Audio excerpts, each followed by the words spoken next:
Antarctica, the white continent, the most remote place on Earth. All of these things summon up a certain degree of apprehension, and quite rightly so. However, for me, when I was offered a place on a cruise to go there, my initial feelings stopped at the thought of crossing the Drake Passage. What a view. As we set sail with some trepidation, as I'm not a good sailor, but I am so excited to be going to the White Continent.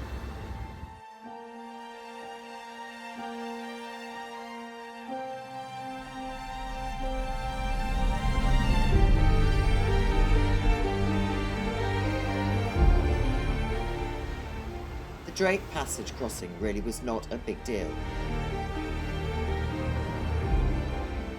The flight in and out of Ushuaia can be rough. It's windy down there at the southernmost city in the world, but the pilots are used to this and incredibly professional. But flying is not my fear. It was the sailing that I was worried about, and the crossing of the furious 50s. However, all these cruises have 24-hour medical facilities and are geared up for the likes of me. The outbound crossing was a mill pond, and we were exceptionally lucky. What followed was one of the most incredibly life-affirming 10 days of travel I have experienced. It's the vastness of the landscape with nobody around, the silence by the ocean waves, the pure light, the undeniable privilege of being in this barely touched landscape. We saw so much, though never another boat until we docked 11 days later. There are strict protocols followed in Antarctica, so only one boat per landing site is permitted, and limited people allowed on land at any time. There are also rigorous decontamination regimes to protect the wildlife. We were privileged to see seals, orcas and humpback whales close up, and the feeling of awe in their presence was overwhelming.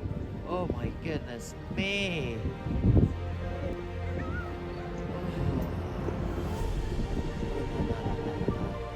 Oh, look! Come on, come to the surface. Oh, perfect day, my God. Holy shit, that's a big baby whale.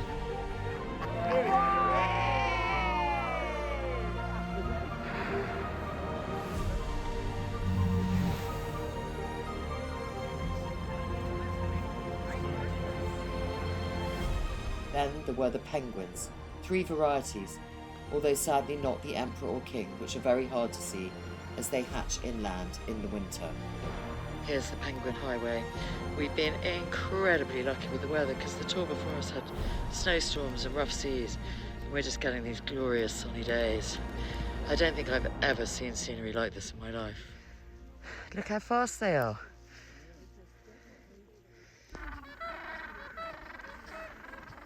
He's the penguin bringing the rock back to his missus, which is basically like a nugget of gold. We saw ice melts, glaciers, icebergs, including the stunning cobalt blue ancient bergs. Magical moments. These are the zodiac ribs that we go out to explore on each day. Sometimes we go on land, and other times they take us in the zodiac exploring the icebergs. A friend asked if we got bored just seeing white, but you don't. You couldn't. There are many ways to visit Antarctica, but for most people, it will be from the sea. This cruise was of course only one of many, but I loved the fact it was an expedition ship, so we got to set foot on land daily. It was a small boat with around 135 cabins, small enough to feel intimate, but large enough to be stable while on rougher seas. Luxury at a very good price.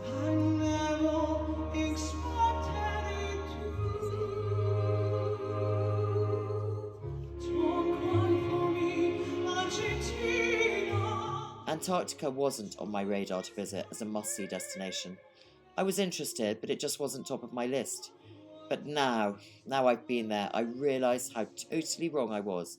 It is 100% on my bucket list to return with my family. It really should be on everyone's. It is a truly wonderful experience. Little tail flash.